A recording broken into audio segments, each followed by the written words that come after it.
Okay. Can't hear you. All in favor by sign of aye. Opposers, nay. Thank you very much. Before I start the session, I'd like to announce the committees for 2019-2020. We will have Councilwoman Burrs will serve as the Budget and Finance Chair. Congratulations. I know you're excited about that. Councilman Byrd, somebody let him know when he comes in. He will remain Economic and Community Development Chair. Councilwoman Kumrai will remain Youth and Family Development Chair. Councilman Gilbert will continue as our Human Resources Chair. Vice Chairman Henderson will be our Legislative Review Committee person and will nudge me whenever I get off track. That's very important. Councilman Ledford will be Planning and Zoning Chair. He will continue in that role. Councilman Mitchell will continue as Public Works and Transportation Chair. And our immediate Chairman of the City Council, Chairman Smith, will be Public Safety. He is probably the only one that can handle it right now.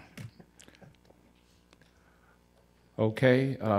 Madam Clerk, we will go on to resolutions 7A, please.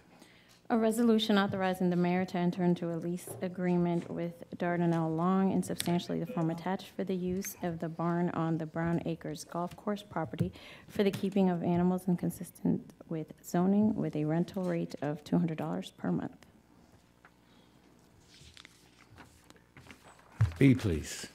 A resolution authorizing the administrator for the Department of Economic and Community Development, Division of Outdoor Chattanooga, to renew a contract with Civic Plus, Inc. for a management software system that facilitates online reservations and payments for city parks, facilities, and outdoor Chattanooga programs for the first of two available renewal terms in the amount of $12,500. Seeing no questions. C, please.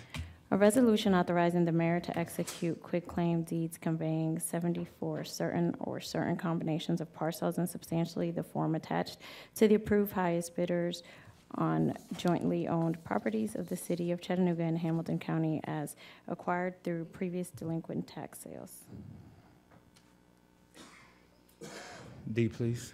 A resolution authorizing the administrator for the Department of Economic and Community Development to accept and distribute fiscal years 2019-2020 Community Development Block Grant, Home Investment Partnership Act funds, and Emergency Solutions Grant from the U.S. Department of Housing and Urban Development and program income for a total approximate amount of $3,686,257. E, please. A resolution approving short-term vacation rental application number 19 STVR 00014 for property located at 514 Curtison Street. Any questions? You good, Councilman? Okay. F, please. A resolution approving short-term vacation rental application number 19 STVR 00011 for property located at 1601 East 13th Street. Next one, please. A resolution approving short-term vacation rental application number 19 STVR 00013 for property located at 504 Beck Avenue. H, please. A resolution approving short-term vacation rental application 19 STVR 00019 for property located at 1308 W 53rd Street. E, please. A resolution authorizing the donation of Hearst hydraulic rescue tools for the Tri-State Mutual Aid Association in the amount of $15,000. J, please. A resolution authorizing the appointment of Kristen Stanfield as a Special Police Officer unarmed for the Land Development Office to do special duty as prescribed herein subject to certain conditions. K, please. A resolution authorizing the appointment of Michelle Lanuski, a special police officer unarmed for the Department of Economic and Community Development to do special duty as prescribed herein subject to certain conditions. Next, please. A resolution authorizing the Office of the City Attorney to renew purchase order number 548221 with Arthur J. Gallagher Risk Management Services, Inc. for commercial liability, auto insurance, athletic liability, public official bonds, and other risk services for the first of 3 optional renewal terms for the period of April 17, 2019 through April 16, 2020, for an amount not to exceed $110,037. M, please. A resolution to confirm the mayor's appointment of Anka Rader and Sally Morrow to the Form-Based Code Committee. Okay. Is that next? Got an N? Is that it? Or N? Is that it, Madam Chair? A resolution to confirm the mayor's appointment of Skip Pond to the Historic Zoning Commission. Okay, thank you.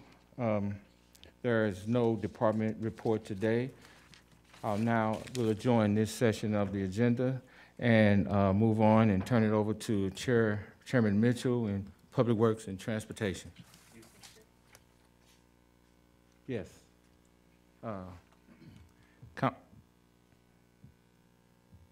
Councilman Byrd. I was wondering if we can take a moment to acknowledge, I think Ms. Donna has 2 of the appointments here today. Would you like to stand up, Ms. Donna, please? Oh, okay. Please, would you like to say something? I'm sorry. Anka Rader and Sally Morrow are our recommended appointees to the Form-Based Code Committee. So just want you guys to be able to meet them. Thank you, Councilman. Yeah, thank you for serving. Sally. Okay. Okay, with that being said, we will now turn it over to Councilman Mitchell in Public Works and Transportation. Thank you, sir.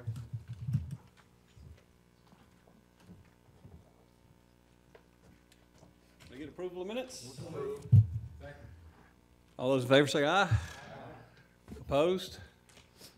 Thank you. We're going to start with Public Works today, and it'll be there. Actually, the first item is a final reading on an ordinance. Are there any questions about that? I don't believe we need to. Speaking of 5A, if not, hopefully we can put that to bed this evening. Great work, Councilman Smith, on that effort. All right, we'll go to resolutions for today. 7-0, please. A resolution authorizing the approval of change order number 1 final for JDH Company, Inc. of Chattanooga, Tennessee, relative to contract number Y17017201 replacement roofing system for John A. Patton YFD Center Building for a decreased amount of $6,500 to release the contingency amount of $30,000 for an amount not to exceed $307,705. You all right with that? Okay. P, please.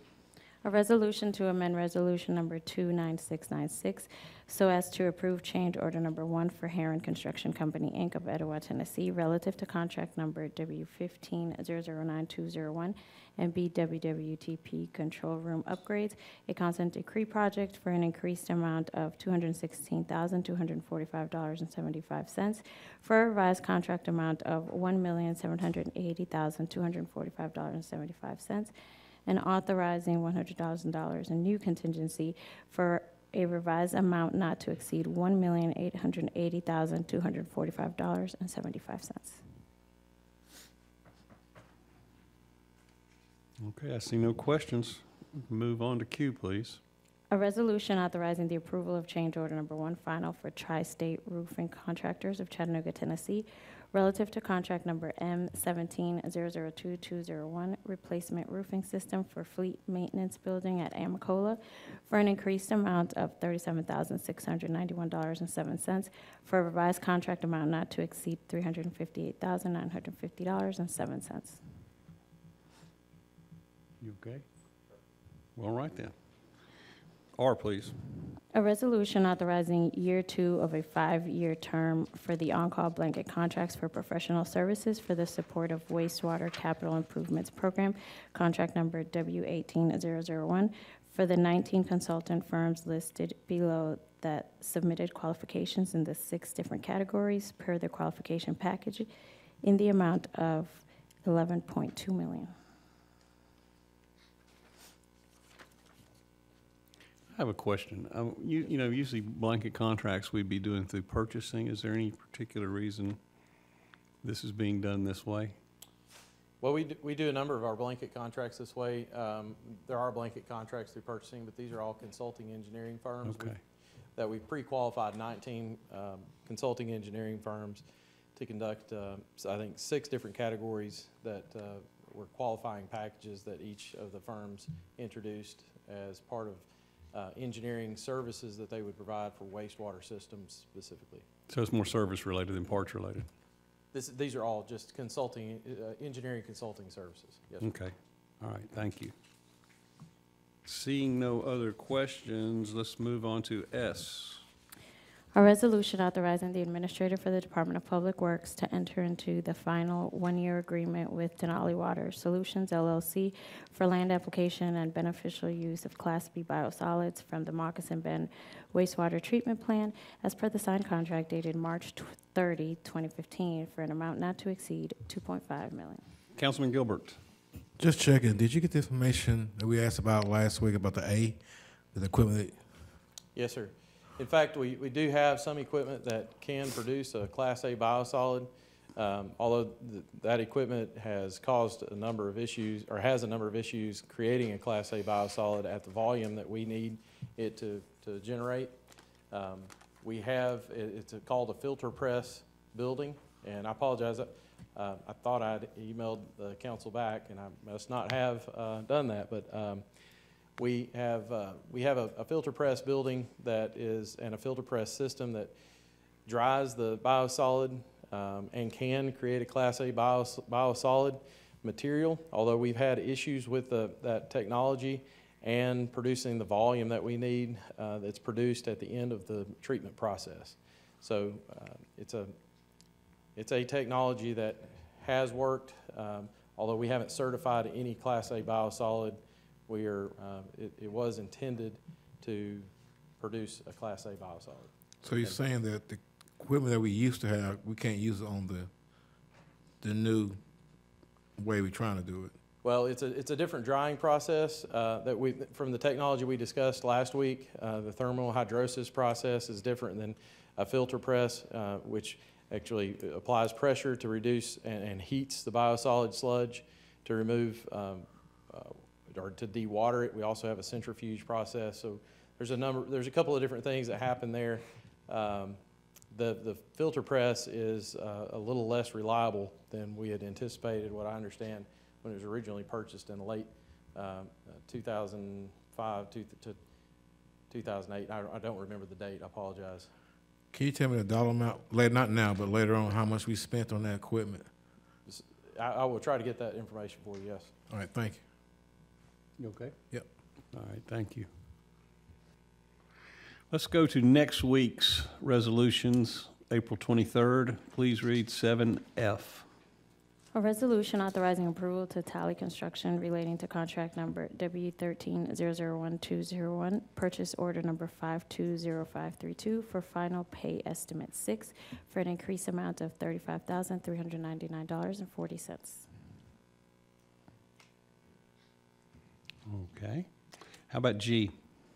A resolution authorizing the approval of change order number 2 for Jacobs Engineering Group relative to contract number W1700601, program management for consent decree implementation, a consent decree project for the renewal of year 3 of the 5-year program in the amount of $2,396,272.62 for a revised contract amount of $6,462,785.62. Councilman Ledford. Thank you, Chairman. Justin, that's a big jump.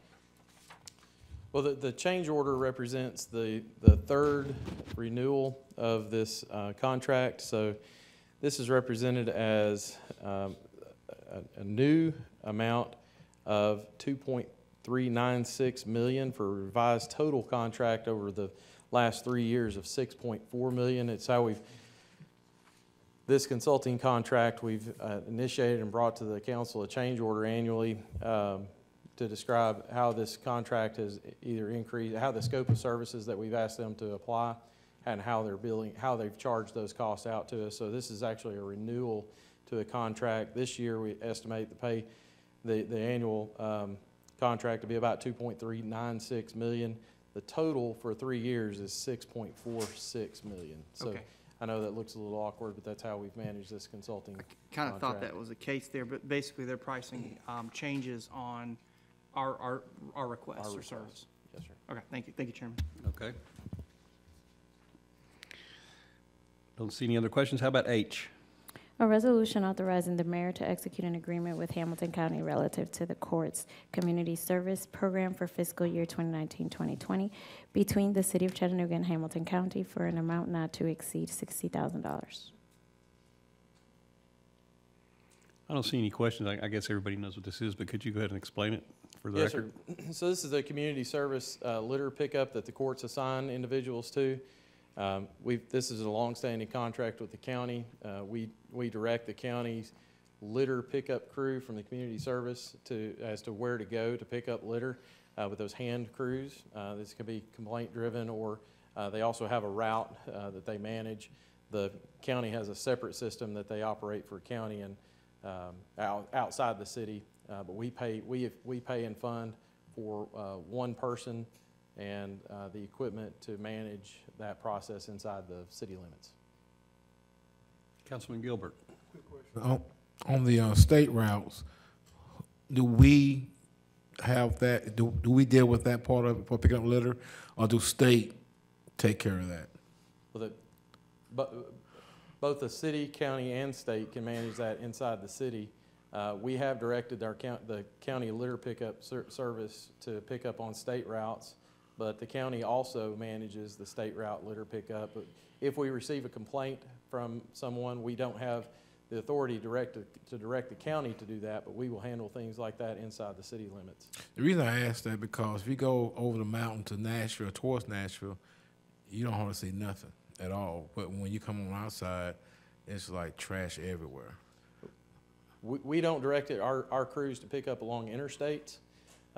We will direct our crews to pick up along state routes, which would include places like Highway 153, Bonnie Oaks, Highway 58. So those state route areas are what we focus on. The interstates, this crew we do not typically direct the crew to pick up along the interstates, but the state and the county manage that. Do we have any influence on who picks it up on the interstate? Because it's terrible. I mean, still terrible. It's better than what it used to be, but it's still pretty bad. We can make the request to the state to manage an area better, and I'm with you. I notice places like that as well. Yeah, ask them to do the same they do for Nashville. I mean, Nashville, you go the entire way, it's just clean as a bell. But like I say, in our city, it's just terrible. Yeah. I appreciate it. Yes, sir. Thank you. Councilman Ledford. Thank you, Chairman. Two quick questions. Councilman Gilbert, sometimes I agree with you 100%. I reach out to TDOT Region 2, and sometimes there's some action that takes place. I'll talk to you about that later. They're very responsive. And number two, Justin, how do you determine the routes, and how does one petition to be added to a route, or extend a route, or be added to a route? Yeah, we have predetermined routes, so we pick up along the primary routes more regularly than we do the secondary routes or connector routes. And then residential routes are handled by complaint. So we focus a lot of our effort on the primary routes and secondary routes, but we're going to bring to you a scenario that looks a little bit different for a litter pickup in the next budget year as a budget proposal. And I'll wait to explore that with you when I'm better prepared. Can we get a copy of the route map for our education? Certainly, we have an operating procedure I can send to you. Okay, very good. Thank you, Chairman. Yes, sir. Thank you. Yeah, don't give anything away, Justin. Ms. Richardson back there will have a heart attack. But I do have a question. Yes, sir. Who does one report the litter too. I was going across the Veterans Bridge the other day, and it looked like more litter than usual. Who would I report that to? So you can report it to 311 either by telephone, email, fax, or using the app. And it goes to our crews in Public Works, and we'll respond. Generally respond within the next day, depending on if it's a roadway hazard or if you indicate that it's on the side of the road. So 311's the way to go? Yes, sir. Okay, thank you. Yes, sir. Any more questions of Mr. Holland? Mr. Chairman, I have one announcement I'd like to make. Okay. The Public Works Department has announced summer employment programs that we're looking to recruit youth and individuals who have recently graduated or are graduating to enter into a temporary program of employment with the City of Chattanooga's Public Works Department to do a number of tasks such as moving things in buildings, cleaning buildings, facilities maintenance, mowing, parks maintenance, and that application just was announced yesterday and is available on the Human Resources website where individuals can preview the job announcement and also make their application. We're doing some recruitment in high schools, and we've spoken to School Superintendent Johnson, so we've been working with the Human Resources Department to really push this program out to all of the counselors in all of the schools, and we'll be looking for around 30 student or post-student workers. So we're looking for people that would be interested in labor and trades and would like to transition at some point into a full-time position through the summer or after the program's ended.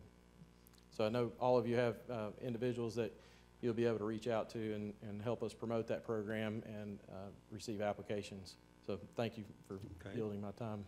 Thank you. All right, Mr. Bailey, you got like a special show for us after we go through a couple of these ordinances and resolutions, don't you?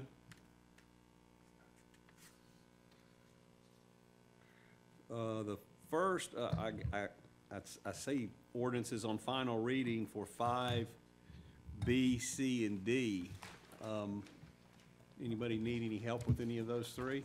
Don't need to read them unless you have some questions.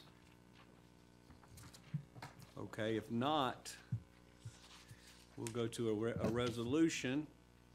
7T, please.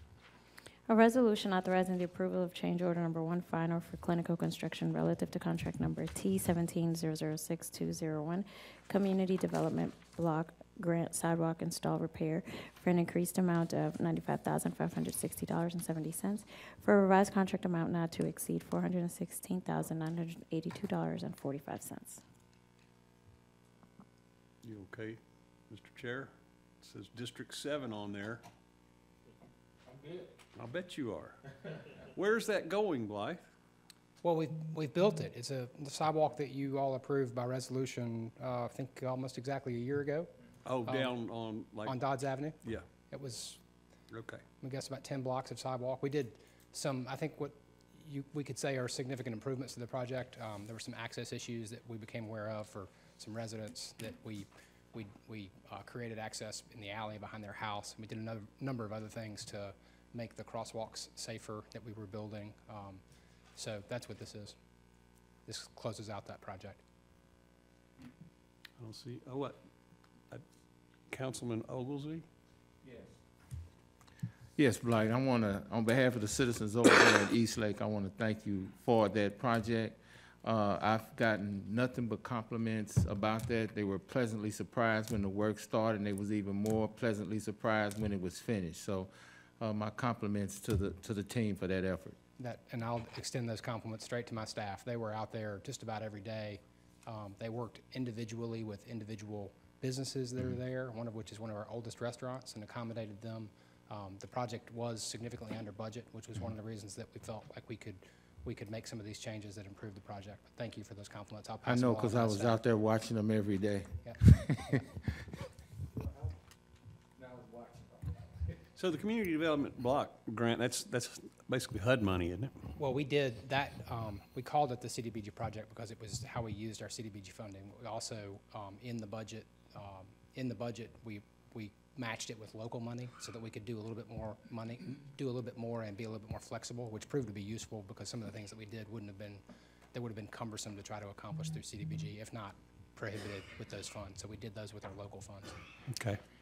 All right. Any other questions of Mr. Bailey before he goes on to a discussion on dockless bicycles and scooters? I've got a slideshow, if you can pull it up. There it is. Welcome. So, I've only got this slide and then 3 others, so I'll be fairly brief and start with, I just wanted to say first that representatives of Lime, Chelsea Habermas, Nicole Watson are here. They are, I think, prepared to answer questions if you have some that are directed towards operators. We've spoken with 2 other operators of these, I'm just going to call them scooter systems, although there are dockless systems that aren't just scooters. I've also done significant work with members of my staff. Eric Asbo is in the audience. He's our administrative manager in CDOT, as well as the police, specifically Chief Tucker, who's up there and prepared to answer questions on enforcement. 311, because when and if these things come, stress when and if, the day that they are on the streets, if that happens, there will be some interaction with 311, almost undoubtedly. So we invited them to participate in the process of making sure that the regulation that we had was covered all of our bases. We also involved the parking authority because we anticipated they would be involved, as well as open spaces and parks, citywide services. The director came to one of our meetings, Ricky Colston, as well as City Attorney Reisman, who's also in the audience. So we've done a significant amount of work on this. Let me back up a little bit more. You all remember that in the fall, we prepared a regulation that we presented to you all at one of your 1:30 sessions. There were quite a bit of concerns, and I think I left that session thinking we're trying to create responsible regulation so that when and if they come, we know what we're dealing with and we can make sure that it's orderly and safe. But one way or the other, felt like they do show up in other cities, and so we felt like it made sense to provide some sort of regulation that was clear to operators when and if they choose to come here. So we waited for council direction, and Councilman Oglesby requested a couple of changes that we have made. We've also dusted off the draft ordinance that we created in the fall, and I think made some improvements to it just based on some more interactions. We've done 2 multi-departmental meetings where we've interacted with 311 and police and so on, and so we've, I think, made some improvements even more so to this regulation. I'll go through the highlights of that. I just covered the history, why we're here right now, and I'll go into, since there were some requests and there were other ones that we received last fall from some of you all that we've incorporated into the ordinance that's drafted right now, and I highlight those on this page. First, in the definitions section, you'll see that, let me back up. I think I hope you've received from the clerk this document, which is a draft policy and procedure, which also includes what we would propose to use as a permit application for operators. That's on, it's a front and back. The front of it looks like this. Sorry, that's the back of it. Front of it looks like that. It also has a data sharing policy in it and policies and procedures that, for the most part, parallel what's in the ordinance. In those definitions is a defined pilot area and a pilot period, which was requested by Councilman Oglesby. The pilot area that we're proposing is the urban overlay zone, which is shown on the map, which is roughly to Missionary Ridge to the east, to the Georgia state line. So it would include East Lake, Rossville Avenue area, as well as Alton Park, Piney Woods, St. Elmo to the south, and it would include neighborhoods north of the river, inclusive of North Chattanooga, Hill City, and the area where Whole Foods is, including the downtown. We also were asked to propose a pilot period. That's defined in Section 5 at the end of the ordinance, that it's a 12-month pilot. At any time, council can choose to move forward with an ordinance to allow them permanently, or the opposite, which was a request of another council person back in the fall, which was referred to as the nuclear option, which is 24-523. which gives the authority to suspend or terminate the program at any time. That's, you can see also in the ordinance. The rest of the ordinance, I've plucked the things that I wanted to highlight that I thought would be most pertinent to call attention to. There is an application process for a dockless system, specifies requirements. Bear with me, excuse me.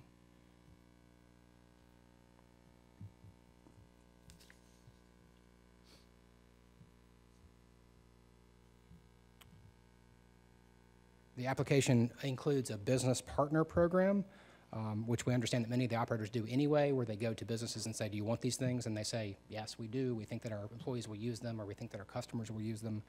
It also requires a plan for educating users on proper parking.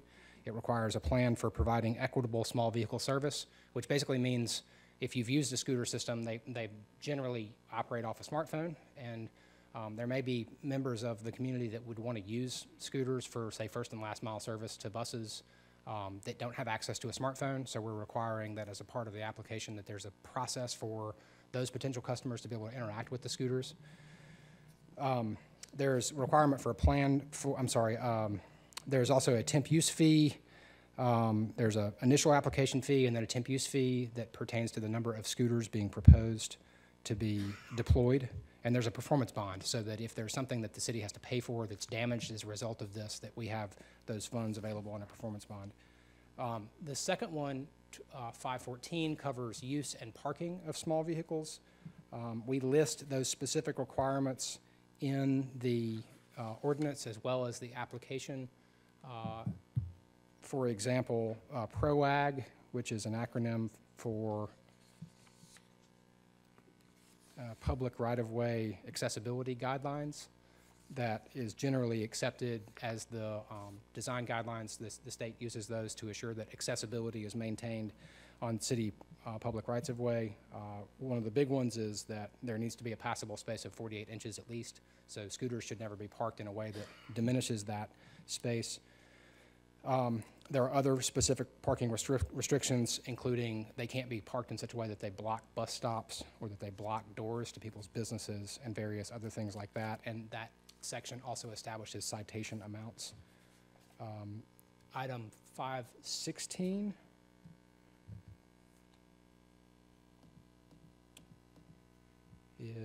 governs operation. We require that the operators, if the council were to adopt this as is, the operators publicize and have a 24-hour, 7-day-a-week customer service phone number and a Chattanooga-specific website. The performance bond, again, is mentioned as a function of per vehicle. We also require operators to respond to inoperable or in need of repair vehicles within 2 hours, and vehicles that are in violation of the ordinance are subject to impoundment or citation if they're not corrected. We require data sharing, that's 517. I think that will be useful, so we'll know how they're used, what kinds of injuries there are, what kinds of complaints there are. We also require that that reporting happens every 2 weeks. The launch, as it's currently drafted, limits operators to 300 vehicles at deployment. They can increase that number if they show us the what's called a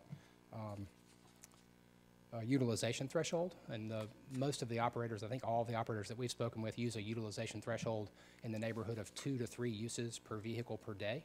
And so if they have less than that, they believe they have too many vehicles in the market. If they have more than that, they believe they can expand.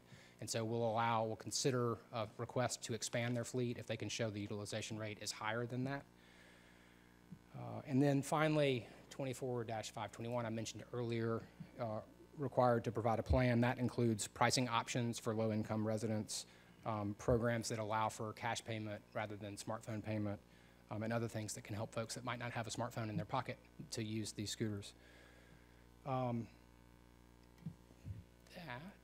is my final slide, and I'll end on just what I started with. Is I think we're trying to create a regulation at the request of council that creates something that's consistent and reliable, that operators can count on.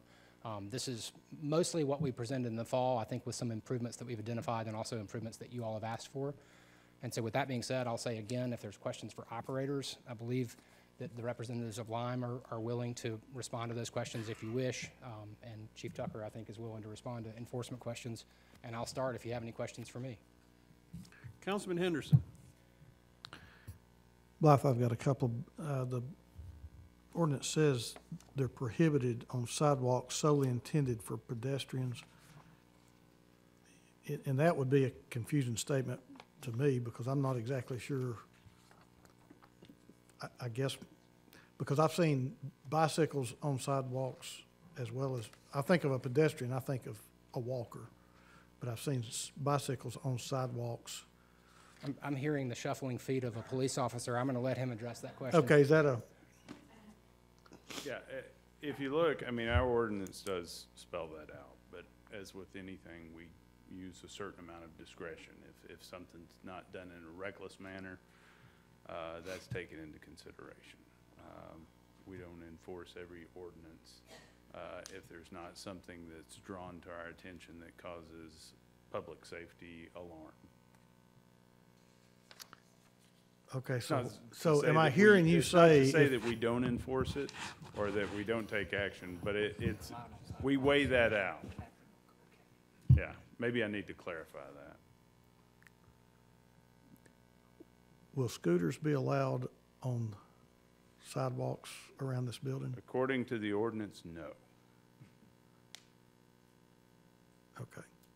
So where are sidewalks that are not solely pedestrian?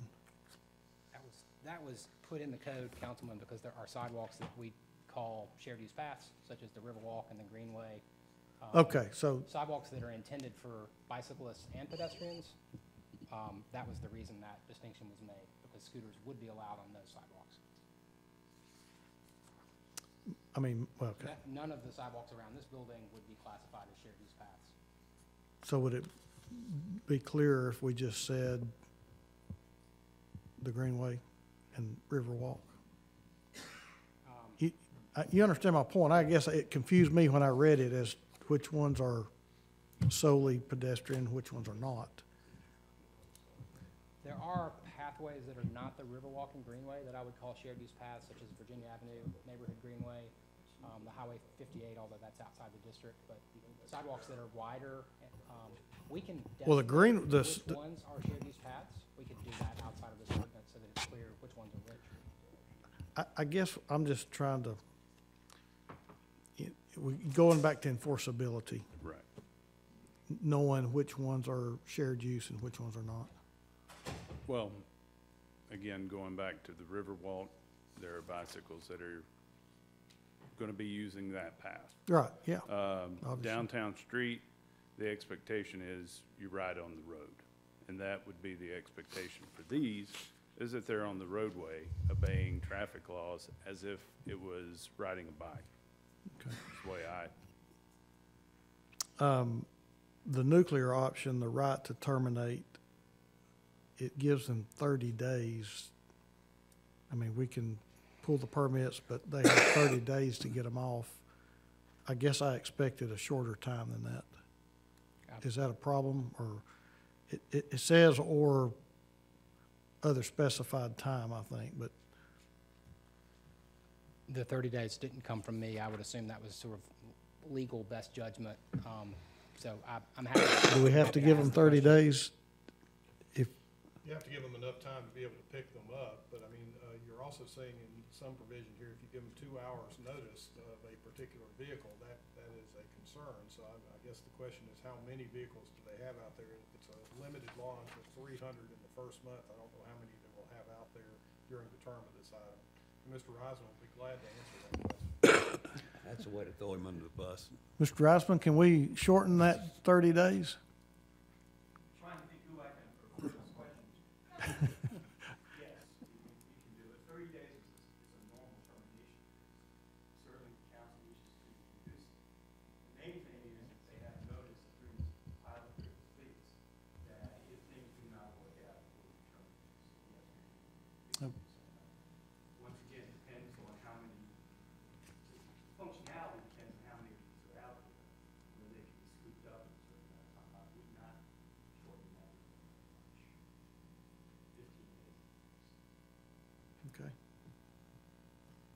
Okay. Thank you.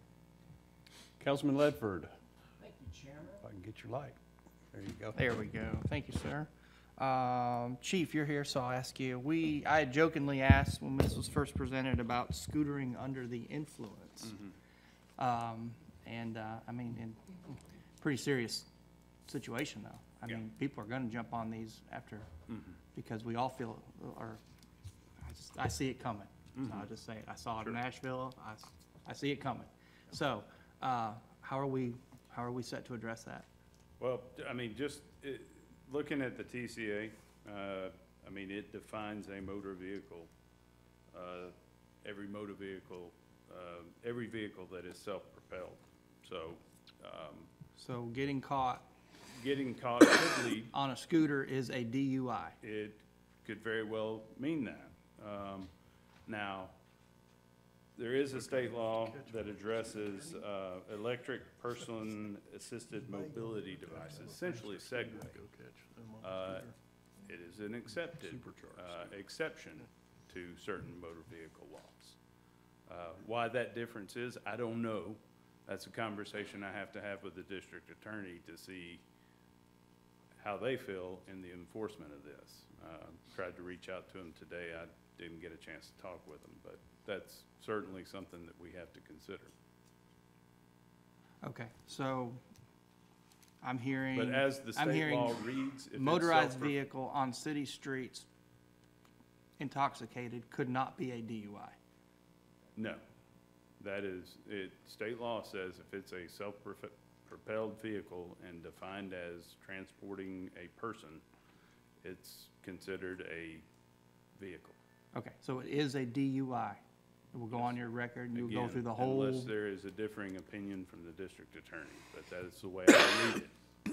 Okay, all right, well, I raised that And question again, earlier, I so I only thought. say that because of the whole different law with regard to Segways, which are very similar to a scooter, but they are self-standing and have wheels that are non-tandem.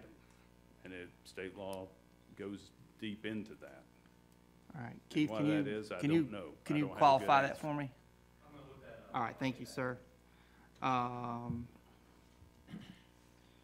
So, let's see here. And I'm sorry, we had turned in our questions and I didn't get any response, so I'm just gonna shoot from the up here and kind of ask these. So, Well, for a minute you will, but we got other lights on here, I so go ahead. understand, I understand. Overlay. I saw the urban, that was a good question. Riverwalk, they're allowed on the Riverwalk, Blythe? Okay, very good. The business partner survey, have we done any of those, or are we gonna do that in kind of after the fact? Have we had any, basically, have we had a tremendous amount of people say, we gotta have these? We have to have them now. We want them. That wasn't the reason for putting it in here. The reason for putting it in here was in talking with some of the operators back in the fall. I think one of them said they did that, and it seemed like a good idea, and I suggested that be part of the ordinance as a requirement. It felt like it would be something that would be helpful to know that they had done some due diligence with businesses. I've not had unsolicited businesses reach out to me and say that they want them. But really, one way or I haven't had much unsolicited information one way or the other on scooters. So nobody's really asked for them. In terms of businesses, I haven't gotten any businesses Businesses, say, yeah. I business name, want Okay. these. I have had individuals Okay. express interest and also concern. Okay, I'm about just them. trying to find the identifiable need. And the education program that I was reading in the ordinance, who is paying to educate the riders and to basically promote safe use of scooters, That would be the responsibility of the operator. of the operator? Yes. Okay. And Chairman, are we gonna have the operators come kind of after we're done with Blythe and the city part? Yes. The second part? Okay, Yes. I'll hold some questions then. Thank you very much. Thank you. Thank you. Councilman Oglesby. Yeah, actually, my question is for the operator. Please. He jumped in front of you just like that, didn't Well, he? Pretty good. well, I mean, Your well, chair, go I ahead. Well, you know, you the chair of this, but I just directed that my question was directly at the operator, so I can weigh in. No, go ahead. I prefer not, but. Go ahead. Well, I'm already up here. All right, I want to talk about the staffing and the management of the system from y'all standpoint. You know, I knew y'all had the GPS tracking and all that stuff, so how would that be handled if you get a 311 call and there's issues or Right. abandoned? So let's Yep. talk about this stuff. So we do have 24/7 customer service, so they're on call all day, every day. So what would happen if, if a business sees a scooter outside they want moved, or something happens to a scooter and we have to go get it, they can contact customer service immediately contacts my team. So, or the local team that'll be in the market. So we'll have operators on the ground 24/7 in the market in Chattanooga. So what would happen is customer service would contact them. They would immediately respond. Usually it's a 2-hour window. We can usually get there in 30 minutes. So it's usually a pretty quick turnaround time considering our customer service team is on the ground, is available 24/7, and our operations team is on the ground 24/7. Does that answer your question? So, how many is gonna be staffed? Are you gonna be the one that oversees this here in the city? Correct. Yeah, once we launch, or when and if we launch, I would be the one, my focus would be Chattanooga. Currently, I'm in a regional role, but when and if Chattanooga were to launch, my sole focus would be Chattanooga. We would have a team of probably, I would say for a 300 scooter market, we would probably have around 5 to 6 full-time employees. Okay, and they all be from Chattanooga? Correct. Okay, that's it for the moment. All righty. Councilman Byrd. Thank you, Chair. I think this is for the chief. Clarification for me. I do, in the time I was working downtown at the courts, I hardly ever seen DUI cases come in the city. It always goes to the county. And then when you're dealing with a DUI case, these scooters are not attached to a driver's license either. Right. So you don't have to have a driver's license to operate it. So when you're, true. the DUI is attached to your license, and your license can be suspended for 2 years with a fine and things of that nature. So that right there kind of was a question and kind of iffy, but you do still have the tool of public intoxication. If you get a person on these scooters that are intoxicated, that leave said restaurant and they're intoxicated, we still can use the tool of public intoxication. Yes, sir. And use that as one of our resources. Do we also have the ability, with that public intoxication, I also don't see that going to city court. It goes to the county court as well. Sir. Okay. And Yeah, and I was strictly talking about state law. state law. With regard to any DUI or public intox. Yes, sir. Certainly. Okay. Thank you. I think that's it for now. All right. Thank you. Okay. We're going to come back to Councilman Ledford to speak to the Lime representative. Thank you, sir. Good afternoon. Hi, how Hi. are you? Originally, when this was presented, you had, well, not you, your another representative Correct. from Lime had stated that 100 scooters would be a acceptable test pilot. Now I'm seeing 3 times that. Is 100 still acceptable as a test market? Because that's what Right. was told to us before. Yeah, no, I think it's dependent on the market. So given 100 scooters in Chattanooga, just given the market, the demand and the size, I would say 100 wouldn't be enough to supply the area we're looking for, if that makes sense. So that's kind of why we shot for 300, just given the area, the specific area that we are aiming for.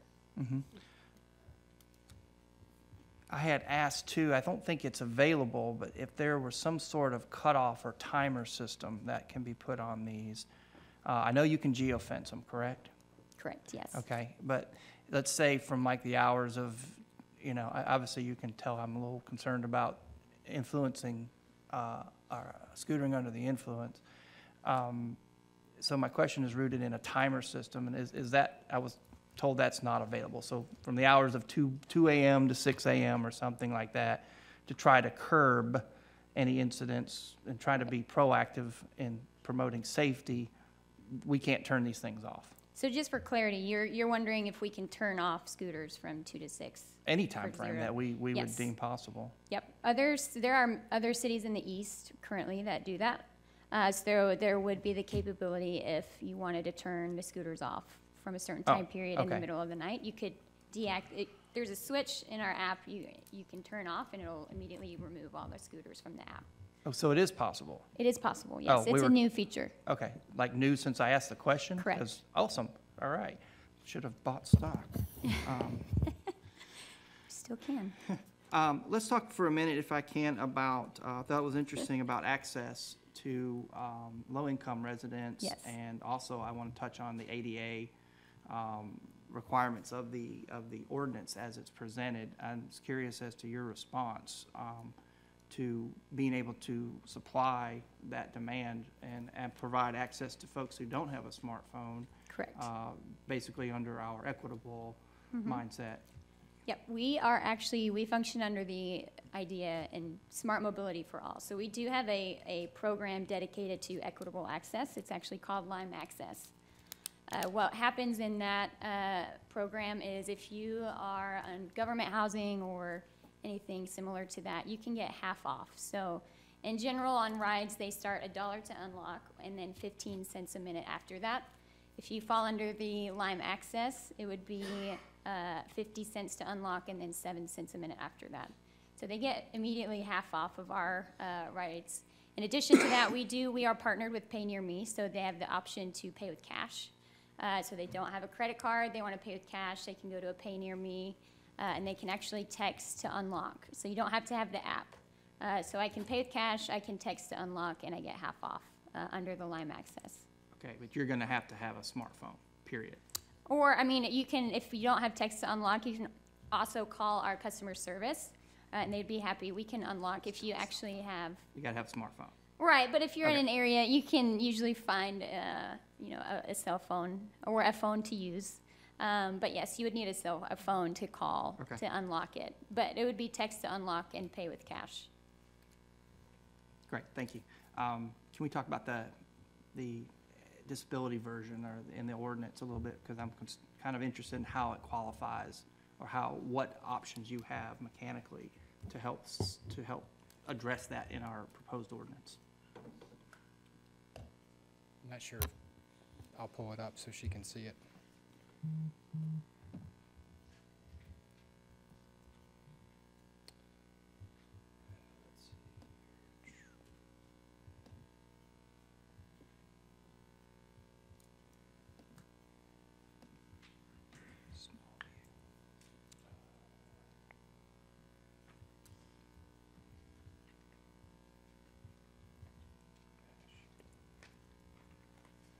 Do you have it in front of you, Councilman? I'm looking for it right now, I'm sorry. I think it's towards the end. While we're looking for that, we'd also mentioned the possibility of 2 riders if a vehicle is equipped. I was going to tell you, I think it's a bad idea, but are any of these scooters rated for 2 or more than 1 rider, passenger? No, it's just one passenger. Okay, that was in our ordinance that it was concerning. I think I was going to say, Councilman, I think it specifically prohibits that in our ordinance. It might say unless there's a seat for a second passenger, but I think it does prohibit 2 passengers specifically in the ordinance. Yeah, that's the seat was mentioned in there. That was my. I'm sorry, I'm looking through. I found your ProWag. I'm looking for. You want me to go with a couple of questions while you're looking? Yes, sir. That'd be great. I would appreciate that. I'll Thank get back to you in just a second. While All we're right, looking great. through the draft. Thank Blythe. you, Chairman. It's like the access thing. There's a thing in here too about, sorry. Councilman. That's all right. Fees. You have permit fees, and I noticed also in here there's a little bit of an ability to, if a problem is caused that causes damage, we can try to create payment for that to reimburse us if we have to do something. Also, I believe in here it says that we can have access to their performance bond. How would that work? Oh, you're asking me the performance. I can tell you conceptually how the performance bond works, but most of the performance bonds that we do are construction related, and I'd lean on LDO to help how that actually works. But the idea is that they pay a performance bond that can be that the city can access if there's damages. Just like in a construction performance bond, if something is damaged that's public, we can use that bond pay for the repair of that thing. It's the same idea. I'm wondering the mechanism of accessing someone's bond. Yeah, I'll have to research how that would work operationally in the city. Okay, well, back to the original permit fees. I believe it was $110 per new vehicle. The amount of enforcement that's going to be created by these, and I have no idea, I'm just saying, if there is a lot of enforcement that's created.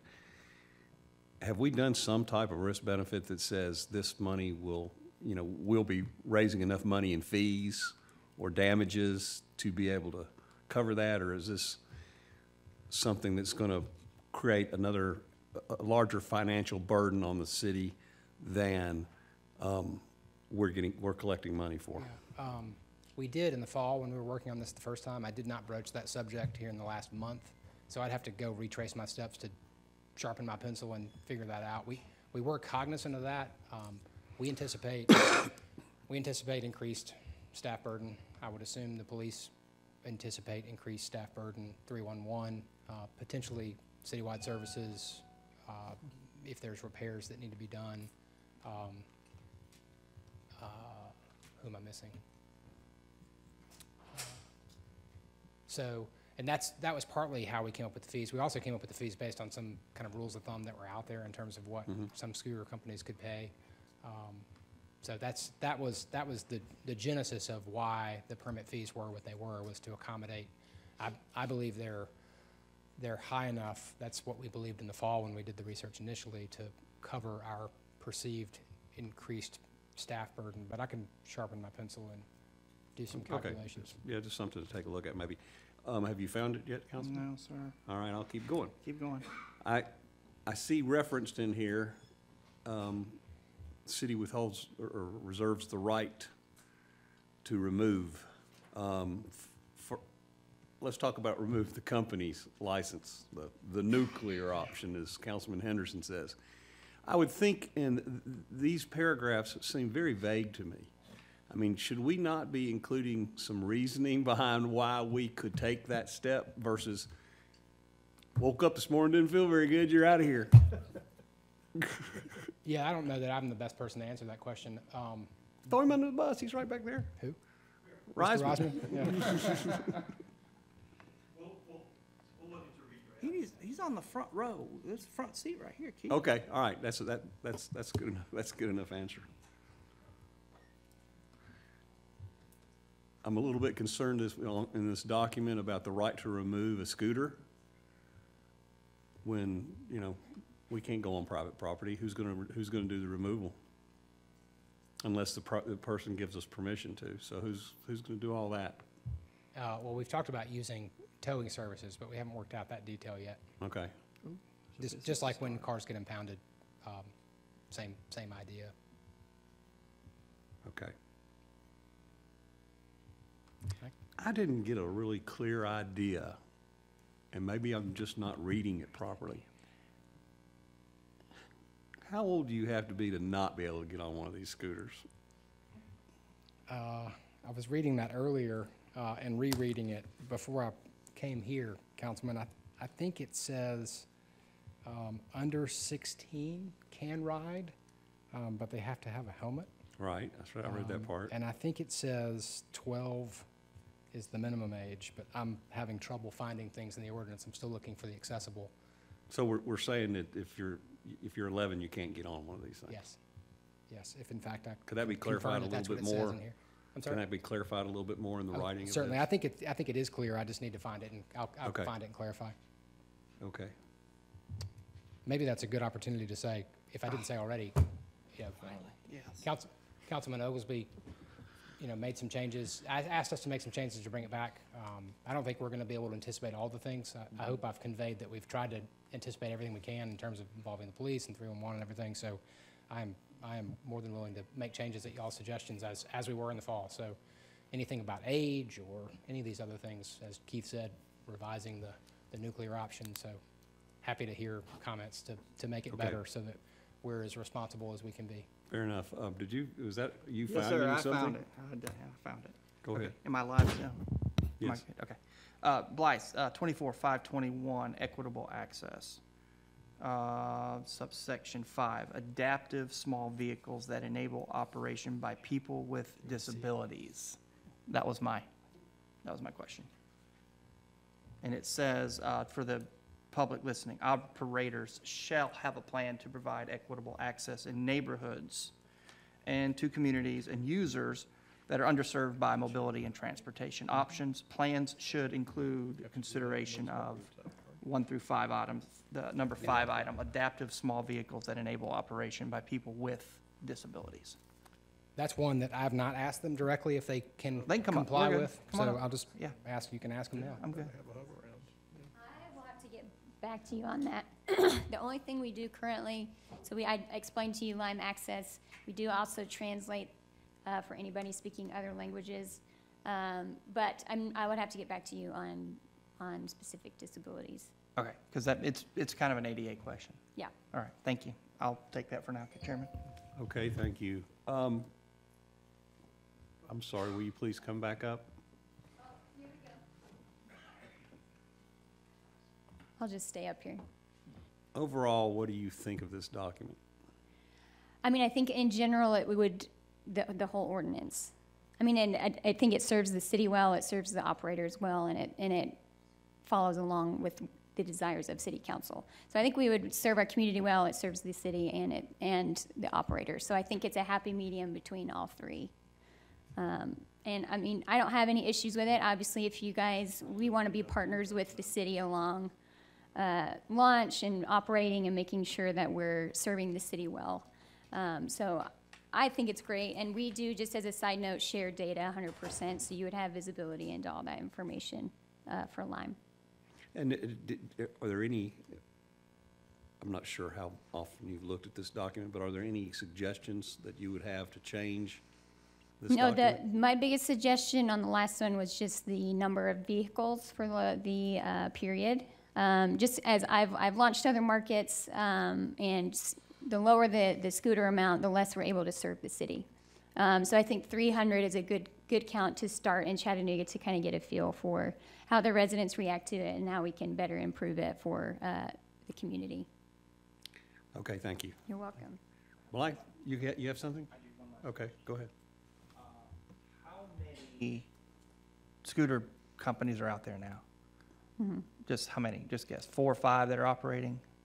There are at least 4 to 6, yeah. 4 to 6, okay. And this so everybody knows, 300 times 4, 5, Correct. whatever. That's what we're talking about. That's why I brought the 100 number. There is the option, and I don't know if Blythe can speak to this as well, but there is the option for RFP if you would want just one operator, which other cities, I believe, Knoxville is currently doing as well.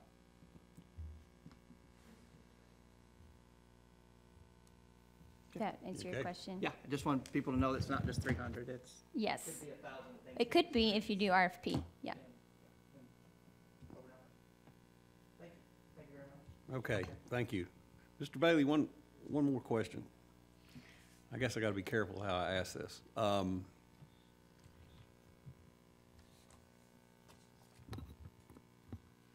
it's on equitable access.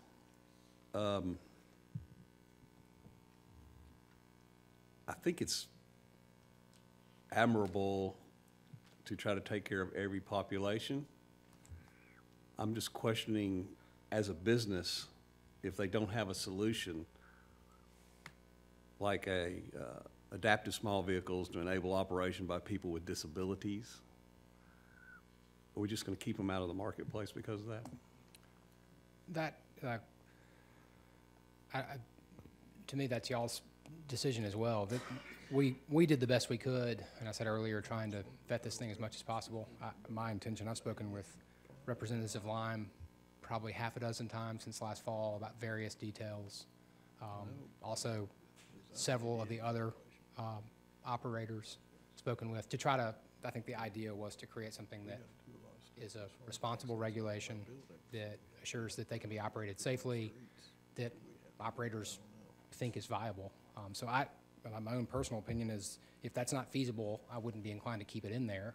And the intention was not to put that in there to exclude operators. The intention was to be responsible, and that was one we didn't get to see if they could do it or not. But I think Chelsea indicated she would check and see if that was something that they could accommodate. So if they can't accommodate people that don't have smartphones, are we going to keep them out of the marketplace? Well, I think they can accommodate people without smartphones, so that's thankfully one I don't have to give on. Okay. All right, that's good enough. Any other questions of Mr. Bailey or Mr. Reisman, Line?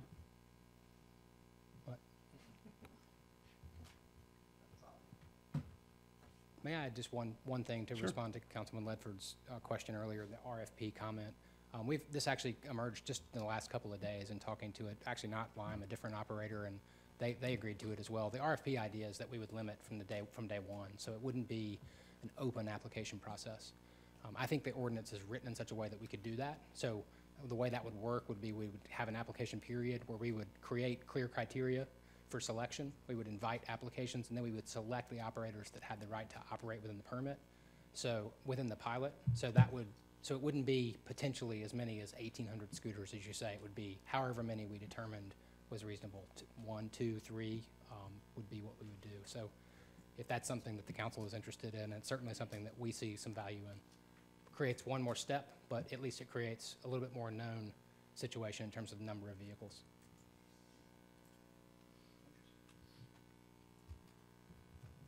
Is that okay? You okay? All right. Seeing no further lights, that's all the business Public Works and Transportation has today. Mr. Chair, do we have another committee? I don't believe we do we? All right. That's next week. 23rd. But keep us on track. Please keep us on track. Okay, if that's the case, we're adjourned until 6 o'clock. Thank you both. All right. I got time to get a change or two. That's good. I don't like this socialist stuff. Yeah, okay. Pricing options that address needs of local